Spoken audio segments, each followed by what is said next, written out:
The late autumn wind carried the acrid stench of sulfur down from the mining operation, a jarring intrusion into the crisp mountain air that Luke Lopez had known as a child. He sat astride his paint horse at the crest of the ridge, studying the sprawling network of shafts and processing facilities that now scarred his mother's ancestral lands. 20 years had passed since the tribe had sent him away, declaring that a half-blood child had no place among the people. Now he'd returned, drawn by rumors of poisoned streams and dying cattle that threatened both the reservation and the surrounding ranches. Below him, mine workers scurried like ants between the rough-hewn buildings, their movements cast in sharp relief by the setting sun. The town of Durango lay 15 miles to the south, its distant lights beginning to twinkle in the gathering dusk. Luke adjusted the worn cavalry hat that had been his father's. Captain James Lopez, whose marriage to a tribal woman had scandalized both communities and ultimately left their son caught between two worlds, belonging to neither. The sound of approaching hoofbeats drew Luke's attention. A group of riders was making their way up the mountain trail, accompanying a wagon laden with mining supplies. At their head rode Nathan Hall, the mine's chief of security, whose reputation for ruthlessness had spread throughout the territory. Luke had crossed paths with Hall years before during his time as a scout for the army, and the memory still left a bitter taste in his mouth. What truly caught Luke's eye was the woman riding beside Hall, Caroline Carter, daughter of the mining company's owner. Her presence here was unexpected. The last Luke had heard, she was attending finishing school back east. Yet there she sat, dressed in practical riding clothes, her long dark hair bound back as she gestured animatedly while discussing something with Hall. Luke wondered if she knew what her father's operation was doing to the land and its people. The cattle drives that had sustained the surrounding ranches were becoming increasingly perilous as livestock fell sick from contaminated water. Joshua Allen, whose spread bordered the reservation, had lost 30 head just last month. The tribal elders were reporting similar losses, along with unexplained illnesses among the children. Luke had seen the same pattern before, mining operations dumping their waste with no regard for those downstream. As darkness settled over the mountains, Luke guided his horse down toward the reservation's winter camp. He knew his reception would be cold at best, hostile at worst, but his mother's younger sister, Eleanor, still held influence among the tribal council. If anyone would help him investigate the mine's activities and build a case for the territorial authorities, it would be her. The question was whether she'd be willing to acknowledge the nephew she'd helped cast out 2 decades ago. The camp's cooking fires came into view, sending sparks spiraling up toward the star-filled sky. Luke could make out the familiar silhouettes of the lodges where he'd spent his early years, before his father's death had shattered the delicate balance of his existence between two worlds. The watchmen had already spotted him. He could see them conferring, no doubt debating whether to raise the alarm at this unexpected arrival.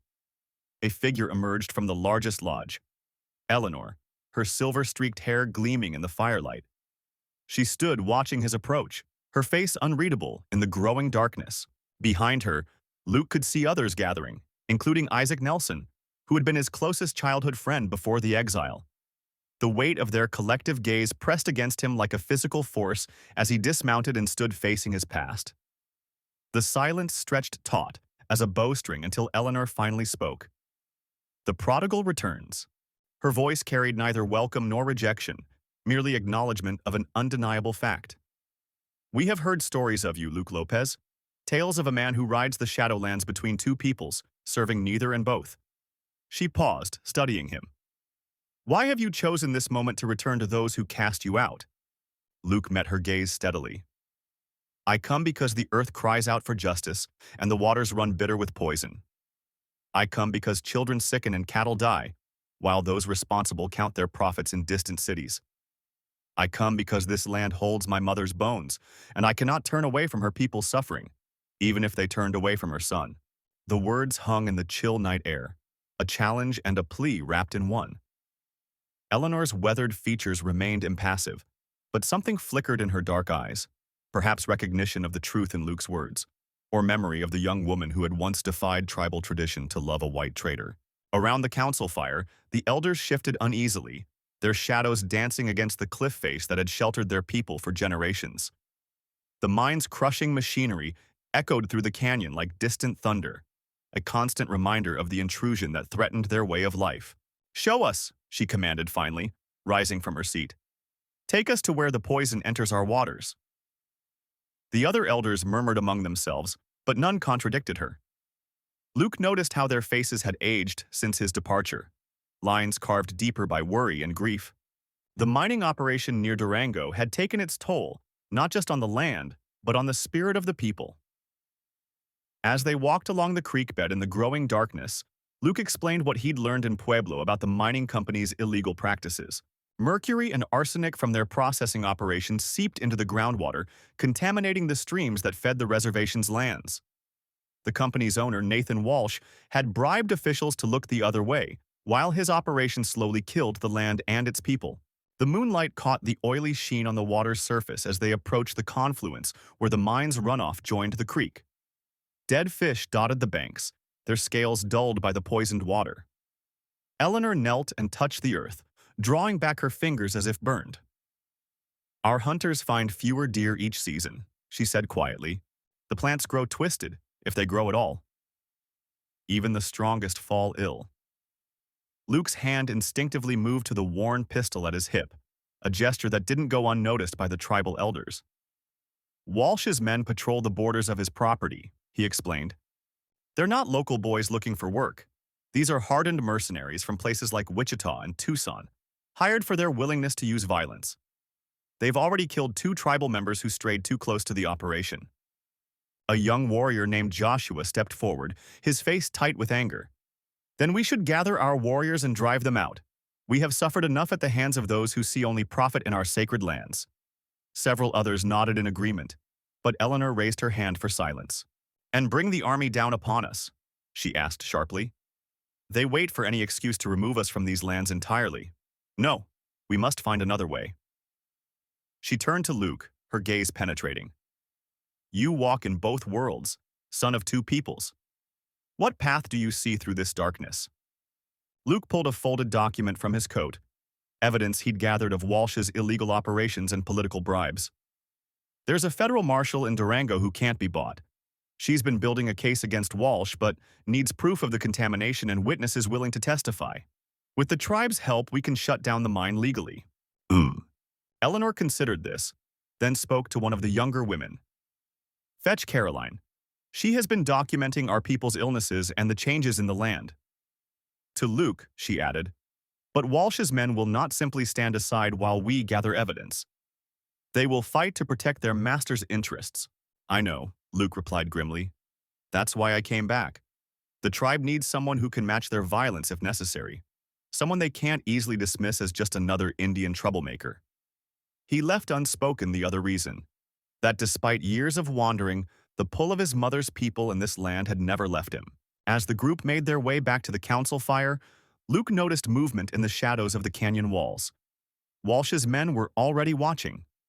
The coming days would test not only his skills with a gun, but his ability to bridge the gap between his 2 worlds.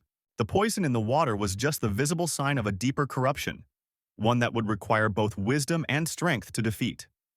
The council fire's glow cast long shadows as Caroline emerged from one of the wooden structures, clutching a leather-bound journal. Her arrival drew Luke's attention. She was younger than he expected, perhaps in her late 20s, with intelligent eyes that reflected both determination and exhaustion. She wore practical frontier clothing, adapted for the mountainous terrain, but her careful movements suggested she wasn't native to these harsh conditions. "I've documented 17 cases of severe illness in the past month alone," Caroline explained, spreading her detailed notes across a flat rock.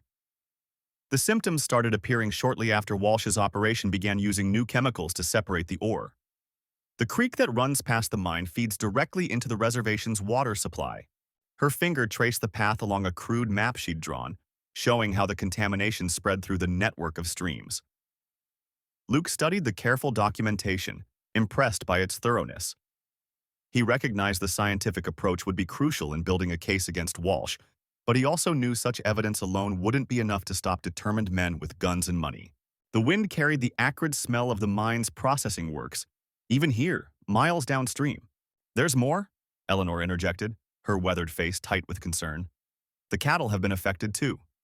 3 herds have already been lost. The animals went mad with pain before dying. The younger warriors wanted to raid the mine, but that would only give Walsh an excuse to bring in more men and weapons." Luke Carter guided his horse along the steep mountain trail, watching as the evening sun cast long shadows across the valley below.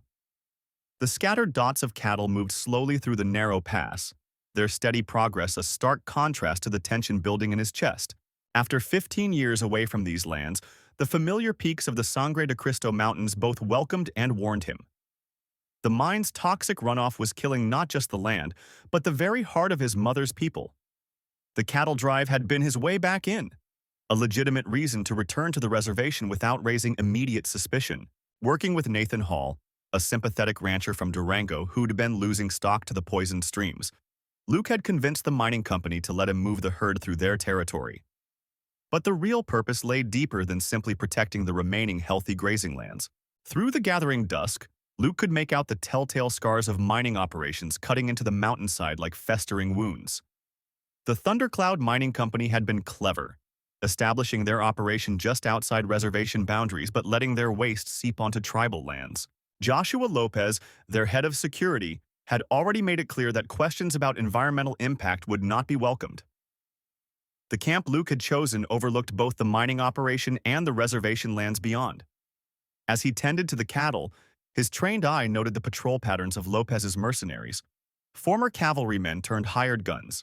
They moved with military precision, but their confidence had made them predictable. Luke had spent years learning from both worlds, blending native tracking skills with cavalry tactics. Eleanor Nelson, the tribe's young medicine woman, had been the one to secretly contact Luke through mutual connections in Pueblo. Her letter had detailed the spreading sickness, livestock dying, children falling ill, crops withering. The tribal council, led by the traditionalist Isaac Allen, had refused outside help. But Eleanor recognized that Luke's unique position as both insider and outsider might be their only hope. The sound of approaching hoofbeats drew Luke's attention. Charlotte Carter, his half-sister, and one of the few tribal members who still acknowledged their kinship, emerged from the shadows. "The council knows you're here," she whispered. "Isaac is calling for you to leave before sunrise. He says your presence dishonors the ancestors." The pain in her voice matched the old ache in Luke's heart. But Luke had not come to seek the council's approval. The scattered bones of dead cattle marked where the poisoned water flowed, and similar graves would soon follow if nothing was done. He shared his plans with Charlotte, the evidence he'd gathered, the sympathetic newspaper editor in Durango, waiting to expose the truth, the federal inspector who could be convinced to investigate. As dawn approached, Luke spotted movement near the mine's main entrance.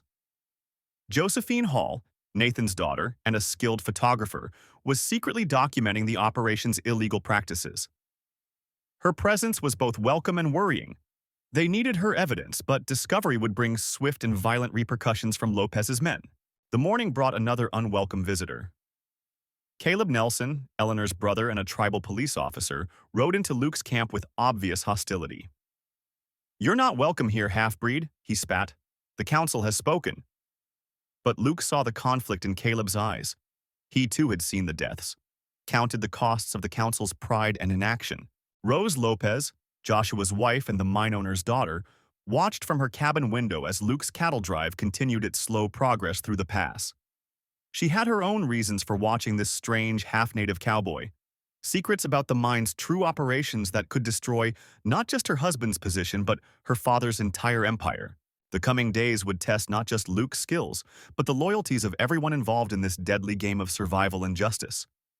The afternoon sun cast long shadows across the mountain pass as Luke's cattle herd moved steadily northward, their hooves kicking up dust that mixed with the acrid smoke from the mine's smelting stacks.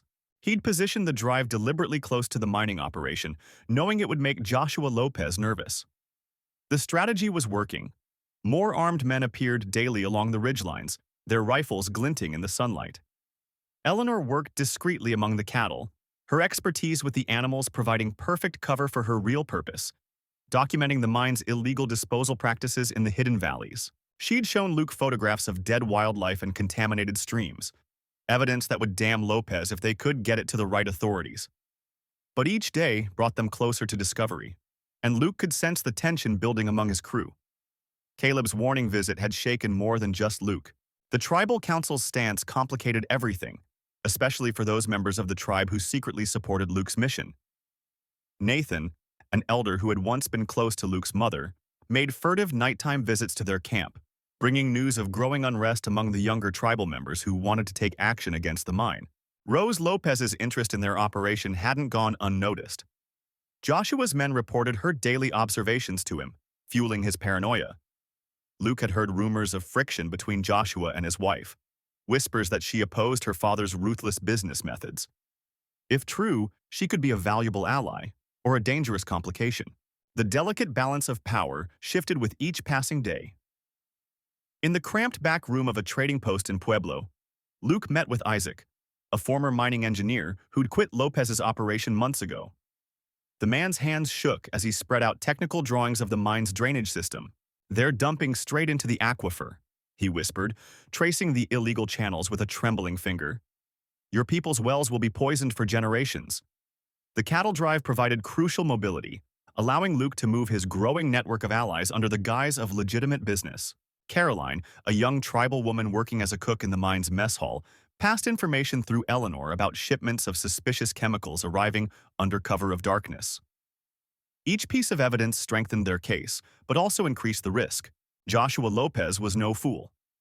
He'd begun questioning everyone with connections to the tribe, looking for leaks. When one of Luke's youngest cowboys disappeared during a supply run to Durango, the message was clear. Lopez was done playing games. The boy turned up 3 days later, beaten but alive, with a warning. The next one wouldn't be so lucky. The mountain nights grew colder as autumn approached, but tension kept everyone's blood hot. Luke's men took turns standing watch, their eyes scanning the darkness for Lopez's mercenaries. The sound of distant explosions from the mine echoed through the valleys, each blast a reminder of the destruction they were fighting to stop. Even the cattle seemed restless, sensing the approaching confrontation. Rose's cabin lights burned late into the night now. Through his binoculars, Luke could see her pacing, often arguing with Joshua. Whatever secrets she held were wearing on her conscience. One evening, a folded note arrived with a supply wagon. "Meet me at Josephine's Creek. Midnight. Come alone." The handwriting was elegant, feminine, and dangerous. The creek meeting could be a trap, but Luke knew he had to take the risk. As he saddled his horse under the cover of darkness, Eleanor emerged from the shadows. "You're not going alone," she said, checking her rifle. "We've come too far to lose everything now." Her presence reminded him that he wasn't fighting this battle in solitude anymore. For better or worse, others had chosen to stand with him against the coming storm. The moonlit ride to Josephine's Creek was tense, with Eleanor following at a distance to provide cover. The narrow mountain path forced them to move slowly, each hooffall echoing against the rocky walls. Luke's mixed heritage had taught him to read both the land and people's intentions. Tonight, the wind carried whispers of deception, along with the acrid smell of mining chemicals that had begun to taint even these remote waters. As they approached the meeting point, Luke noticed fresh tracks in the mud. Not just Rose's horse, but at least 3 others. He signaled Eleanor to take position in the scraggly pines above the creek bed. The rushing water would mask any movement, but it also meant he'd have to stay alert for approaches from both banks. The moon ducked behind clouds, leaving only the faint glow of a lantern near the water's edge. Rose emerged from the shadows, her usual confidence replaced by visible anxiety. "Luke, I had to warn you. Joshua's brought in mercenaries from Durango. They're not just protecting the mine anymore. They're planning to drive the entire herd over Thunder Pass tomorrow, if the cattle scatter through those narrow valleys." She didn't need to finish. They both knew that panicked cattle in the pass would mean certain death for the animals and any hands trying to control them. Before Luke could respond, branches cracked overhead. Eleanor's rifle report split the night, followed by the heavy thud of a body hitting the ground. 2 more shadows detached themselves from the rocks, guns already drawn. Luke dropped and rolled, feeling the burn of a bullet grazing his shoulder. Rose screamed and ran, but not toward the attackers. She was running away from them. Whatever game she was playing, she hadn't planned this ambush. Eleanor's second shot found its mark, but the remaining attacker had better cover now. Luke recognized the distinctive click of a Winchester being cycled, Nathan's weapon of choice. His own brother had joined the mercenaries, the bitter taste of betrayal mixed with the copper of blood in his mouth as he worked his way toward a better position, using the sound of the creek to mask his movement. "You're fighting for ghosts, little brother," Nathan's voice carried over the water. Luke Lopez crouched behind a weathered boulder, his keen eyes scanning the steep canyon walls that housed the Nelson Mining Company's sprawling operation. The setting sun cast long shadows across the rugged terrain, painting the exposed copper veins in shades of burnt orange and deep crimson. After weeks of gathering intelligence and earning the trust of both his mother's people and the local ranchers, the moment of truth had finally arrived. In the valley below, Joshua Carter's mercenaries patrolled the mining camp with practiced precision, their rifles glinting in the fading light. Luke had counted 17 hired guns, each one handpicked by Carter for their ruthlessness. The mine's toxic runoff had already poisoned 3 miles of the creek that the reservation's cattle depended on, and tomorrow's planned explosion would divert the entire water table. Eleanor Hall, the reservation's chief veterinarian, had spent months documenting the devastating effects of the contaminated water on the tribe's prized longhorn herd. Her research proved what Luke's mother had warned about years ago, that the mining operation would destroy not just the land, but the very way of life his people had preserved for generations. The tribal council had dismissed those warnings then, just as they had rejected Luke for his mixed heritage. Nathan Allen, the aging foreman who had given Luke his first job breaking horses, had rallied the local ranchers to support the tribe's cause. They understood that their own herds would be next if the mining operation continued unchecked. Together, they had devised a plan to drive their combined cattle straight through the heart of the mining camp, creating enough chaos to let Luke's small team sabotage the explosives meant for tomorrow's blast. The sound of approaching hoofbeats drew Luke's attention.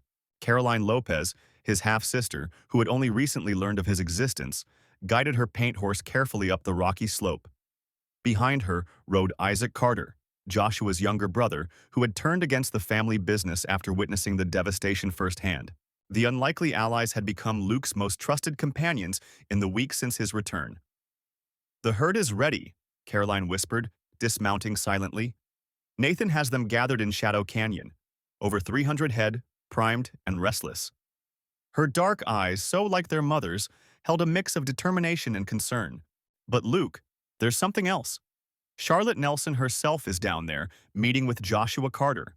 Whatever they're planning, it's happening tonight." Isaac's face hardened at the mention of his brother. "Joshua wouldn't change the timeline unless he had to. They must know we're coming." He pulled a worn leather pouch from his saddlebag, revealing sticks of dynamite. "We need to move now, before they can fortify their positions. The cattle drive will be our only chance to get close enough." Luke nodded, feeling the weight of his decisions pressing down like the mountain itself.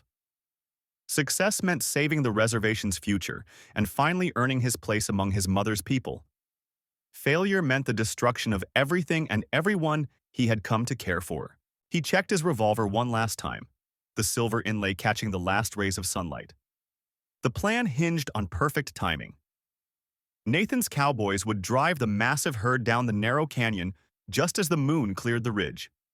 The panicked cattle would overwhelm the mining camp's defenses, while Luke, Caroline, and Isaac used the chaos to reach the drilling platform where the main explosives were stored. But Charlotte Nelson's unexpected presence complicated everything.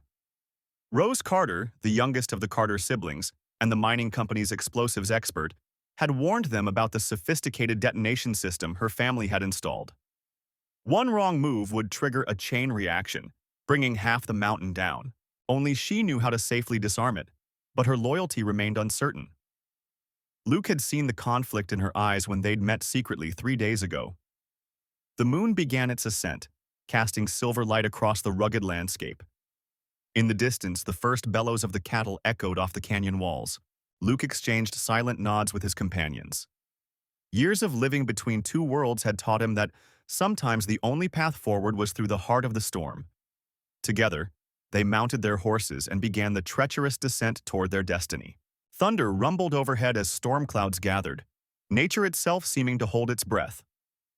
Luke could feel the ancient spirits of the land watching, waiting to see if this son of two worlds could finally bridge the divide. The cattle drive that would decide the fate of both his people and the land itself was about to begin, and there would be no turning back once the first shot was fired. As they rode, Luke caught glimpses of shadowy figures moving among the rocks, tribal warriors who had chosen to support him despite the council's opposition. Led by Josephine Allen, Nathan's daughter who had grown up alongside Luke, They would provide crucial support once the battle began.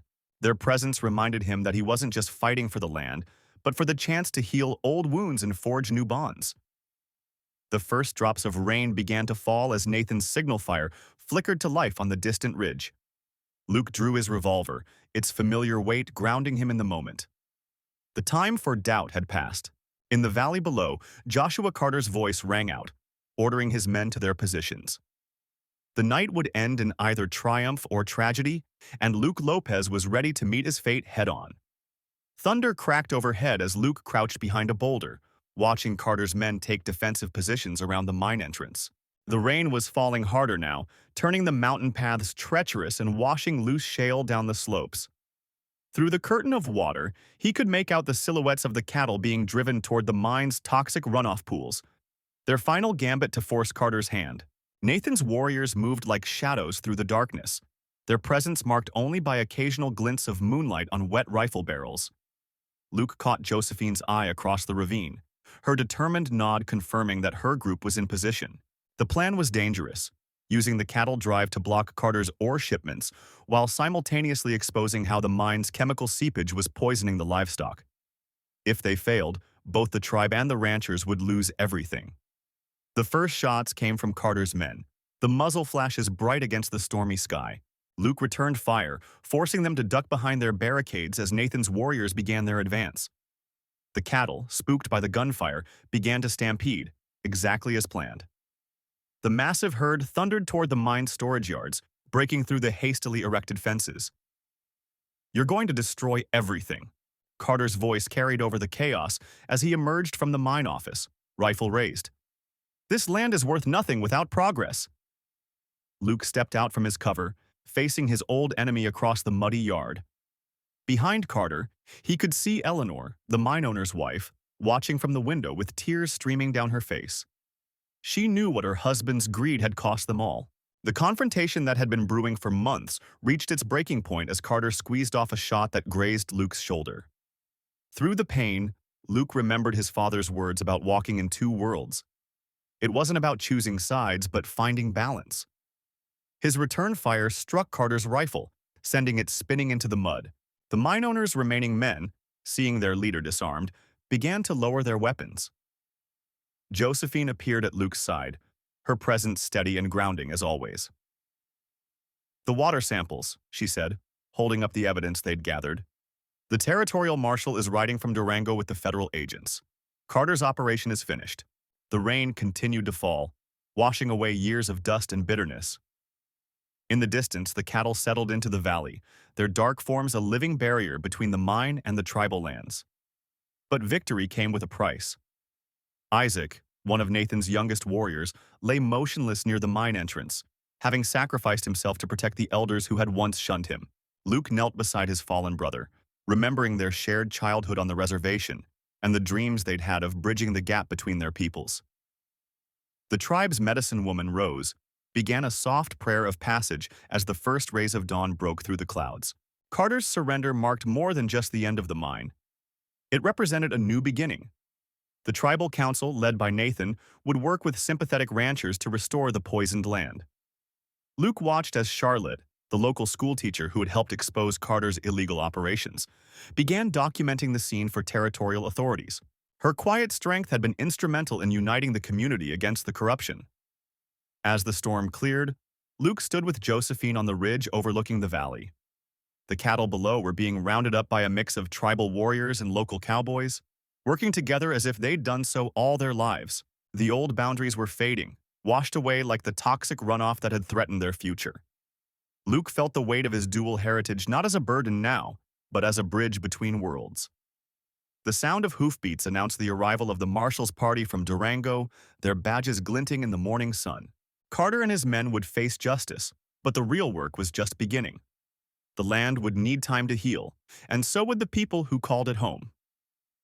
Luke holstered his revolver, knowing that the path forward would require more than just a steady hand on a trigger. It would take the wisdom of both his bloodlines to build something new from the ashes of the old.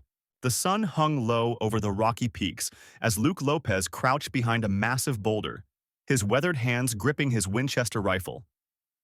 Below, the mining operations guards patrolled the perimeter, their torches casting dancing shadows across the ravine walls. His heart ached as he watched the poisoned creek flow past the mine entrance, its waters tainted an unnatural shade of copper. The cattle he'd helped drive through these mountains lay dead or dying in the valley below, victims of the contaminated water. Nathan Hall, the mine's owner, had fortified his position well.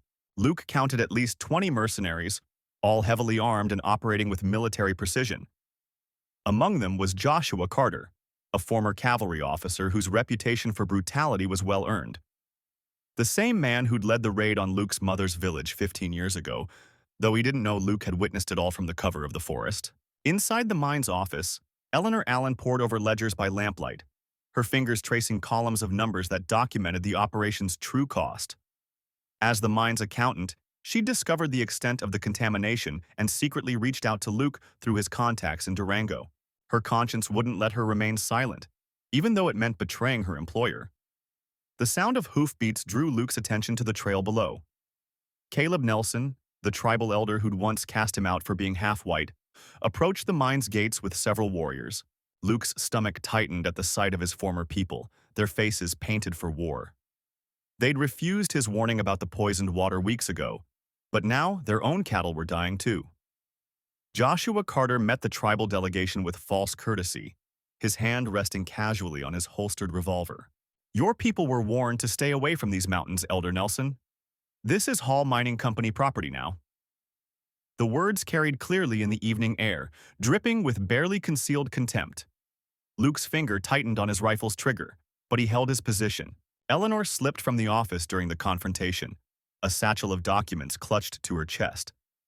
She moved through the shadows toward the pre-arranged meeting point, her heart pounding. Luke had promised to get her safely to Pueblo, where federal marshals waited with arrest warrants. The evidence she carried would shut down the mine for good. The crack of a rifle shot shattered the tense standoff. One of the tribal warriors fell from his horse, and chaos erupted. Joshua's men opened fire from their positions, forcing Caleb and his warriors to retreat. Luke seized the moment, targeting the mine's powder magazine with careful aim.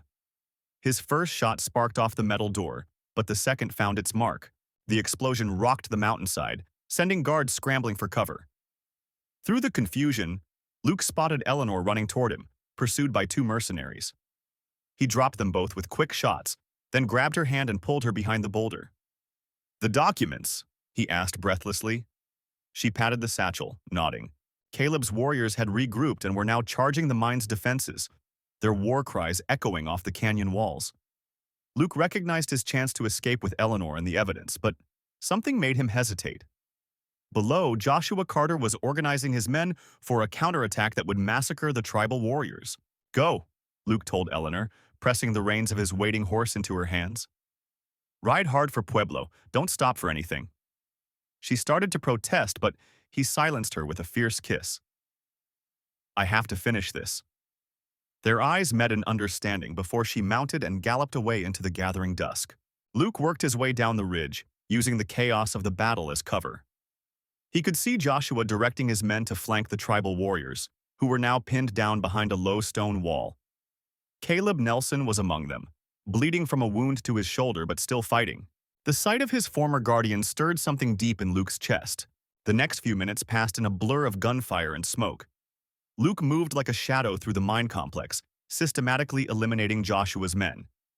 His mixed heritage had always made him an outsider, but it had also taught him to move between two worlds. Tonight, that skill meant the difference between life and death. Joshua Carter realized too late that his forces were being decimated from within. He spun around just as Luke stepped out of the smoke, both men raising their guns in the same instant. "I remember you," Joshua snarled, recognition dawning in his eyes. "You were there that day, watching from the trees." The half-breed boy. Their shots rang out simultaneously. Joshua's bullet grazed Luke's temple, but Luke's found its mark. The former cavalry officer collapsed, his final expression one of surprised recognition. Around them, the sounds of battle were fading as the remaining mercenaries fled into the mountains. Caleb Nelson approached Luke cautiously, his dark eyes unreadable in the fading light. For a long moment, neither man spoke. Then the elder reached out and clasped Luke's shoulder with his good arm. "You have honored both your bloodlines today," he said softly in their native tongue. "The land will heal now." Dawn found Luke standing alone by the poisoned creek, watching the first rays of sunlight pierce the mining camp's ruins. Eleanor would reach Pueblo soon with the evidence, and federal marshals would arrive to clean up what remained. His wounds ached, but a deeper pain was finally beginning to heal. He mounted his spare horse and rode east, leaving the mountains of his childhood behind. Sometimes, he realized, you had to destroy something to save it. The journey back to Pueblo took Luke 3 days, his body still bearing the marks of the battle at the mine. The mountain paths felt different now, less hostile, as if the land itself recognized what had been accomplished.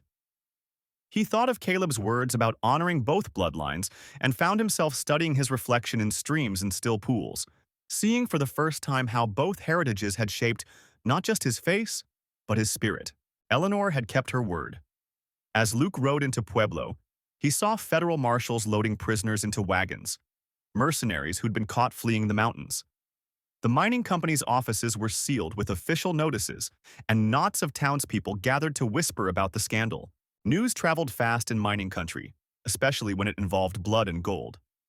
At the telegraph office, a message waited from Eleanor. She'd reached Washington with the evidence, and the Interior Department was launching a full investigation.